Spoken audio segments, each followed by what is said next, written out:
Welcome back, everybody. We're diving into some pretty dark stuff today. Yeah, definitely a tough one. A hidden world where, people are looking for better opportunities, but it turns into a total nightmare. It really does. We're looking at an article here from Infaster called The Hidden World of Modern Slavery and Online Scams in Southeast Asia. Right.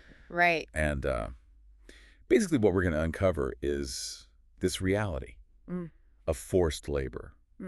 That's happening in these online scam networks. Yeah, wild stuff. It's a huge problem, really. Yeah. So you'll hear about deception, manipulation, all this stuff. Yeah. That's going on. It's scary to think about how it really preys on people who just want a better life for themselves, especially in those developing countries where economic hardship is widespread, really. Absolutely. The internet has given these criminals a platform, to just take advantage of people. Right. It's just scary how much it's grown, really. It really is.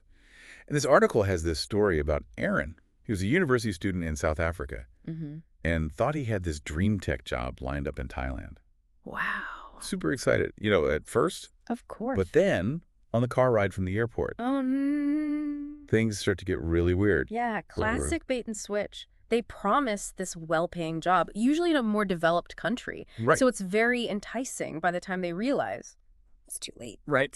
They're isolated, far from home, trapped. It's terrifying. And for Aaron, the trap was this place called KK Park. Oh, KK Park. You ever heard of this? Yeah, that place is infamous.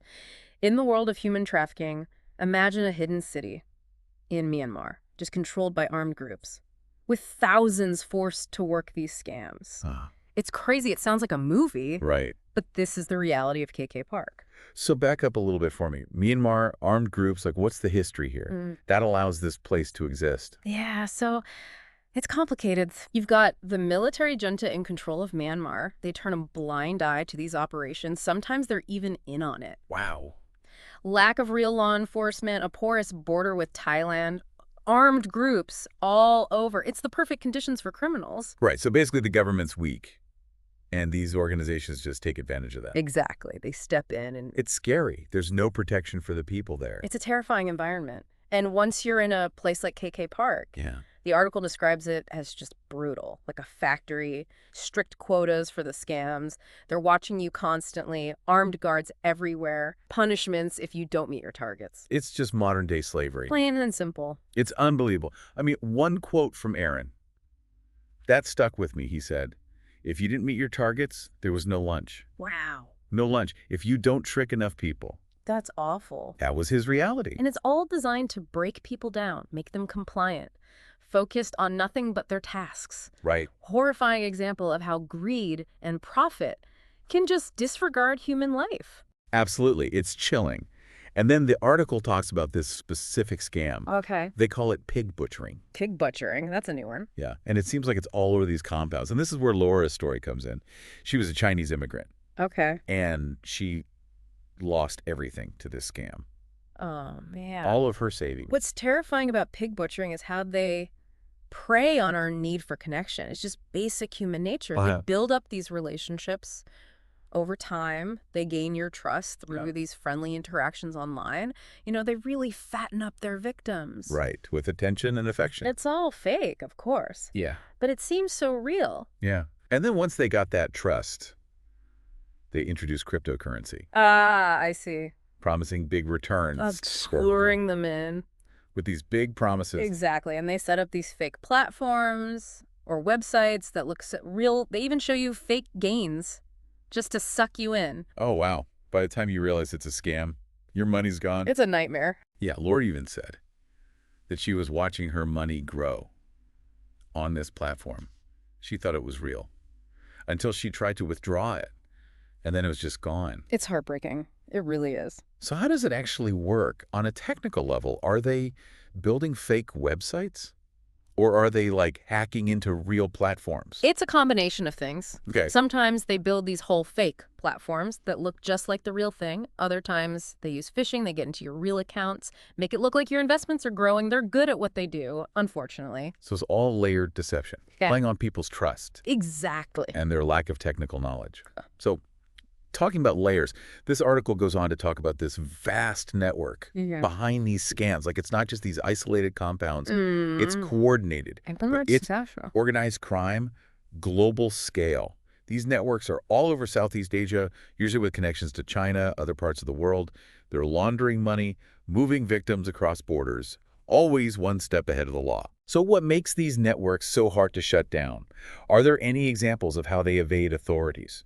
One of the biggest challenges is jurisdiction.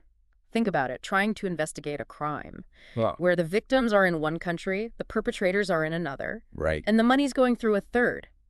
It needs international cooperation, which can be slow. It's like a hydra. You cut off one head, 2 more grow back. That's a good way to put it. This article mentions that they're constantly adapting, changing their tactics, locations. They have to stay ahead. To avoid getting caught. Right, and they use whatever they can. Corruption, porous borders, lack of resources, they exploit it all. It's bleak. It's a grim picture. Yeah, no doubt. But the article does highlight the people fighting back. Activists, volunteers, even former victims like Laura. Risking their lives to help others escape. That's incredible. They're heroes. Their stories are so inspiring. It's like David and Goliath, these ordinary people against these massive criminal organizations. And they're vital. Not only are they rescuing people, but they're raising awareness, putting pressure on governments, giving valuable info to law enforcement. So speaking of action, the article emphasizes international cooperation.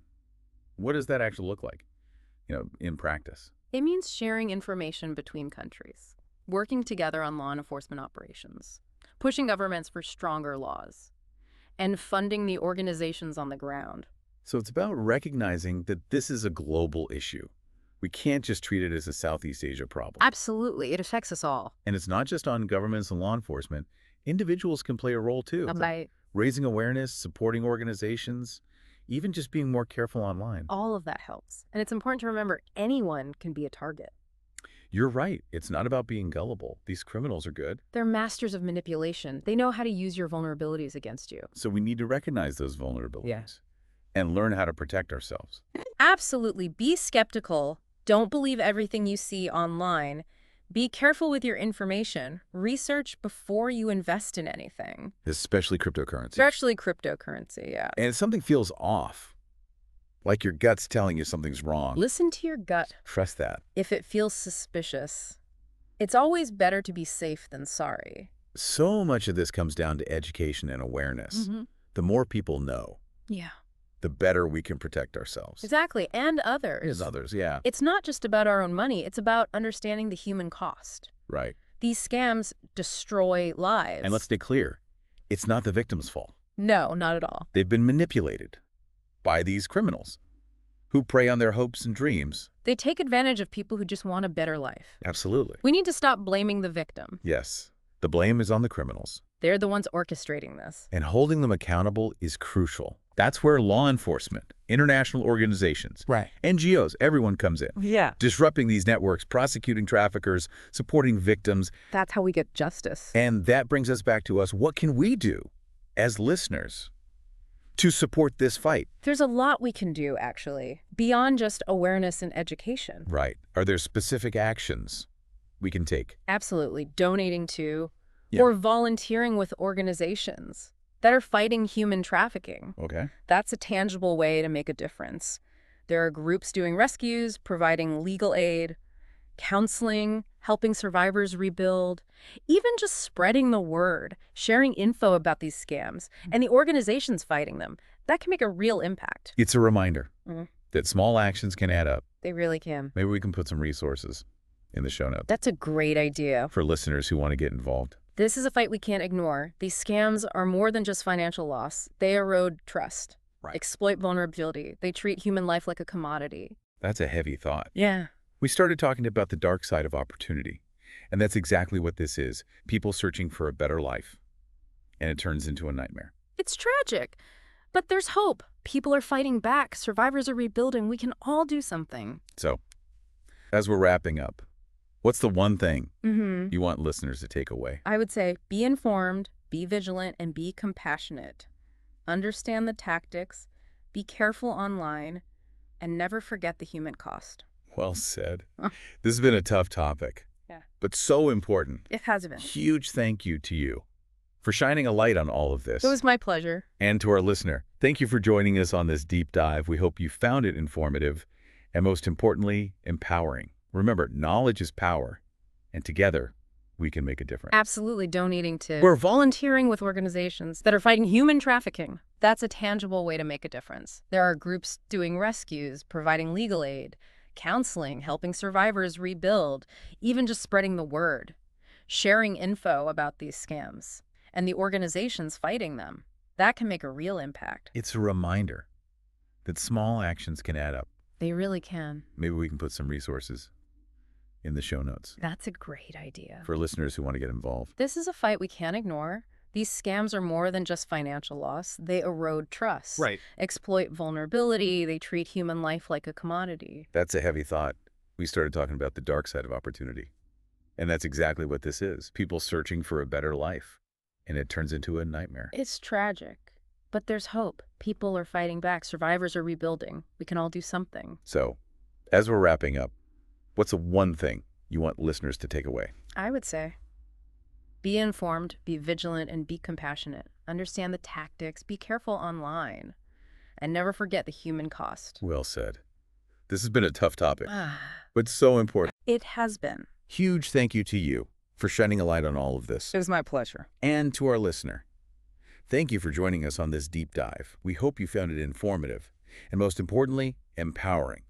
Remember, knowledge is power, and together we can make a difference. It's a reminder that even small actions can make a big impact. Maybe we can include some resources in the show notes for listeners who want to get involved. That's a great idea, because this is a fight we can't afford to ignore. These scams are not just about financial loss. They're about the erosion of trust, the exploitation of vulnerability, and the commodification of human life. It's a sobering thought. We started this deep dive talking about the dark side of opportunity. And that's really what this is. The pursuit of a better life turned into a nightmare for so many. But it's important to remember that there is hope. There are people fighting back, there are survivors rebuilding their lives, and there are things we can all do to make a difference. So as we wrap up, what's the one key takeaway you would want our listener to walk away with today? I think it's this: be informed, be vigilant, and be compassionate. Understand the tactics used by these scammers, be cautious in your online interactions, and never forget the human cost of these crimes. Well said. This has been a heavy topic, but incredibly important. A huge thank you to our expert for shining a light on this dark corner of the digital world. It's been my pleasure. And to our listener, thank you for joining us on this deep dive. We hope you found it informative and, most importantly, empowering. Remember, knowledge is power, and together we can make a difference.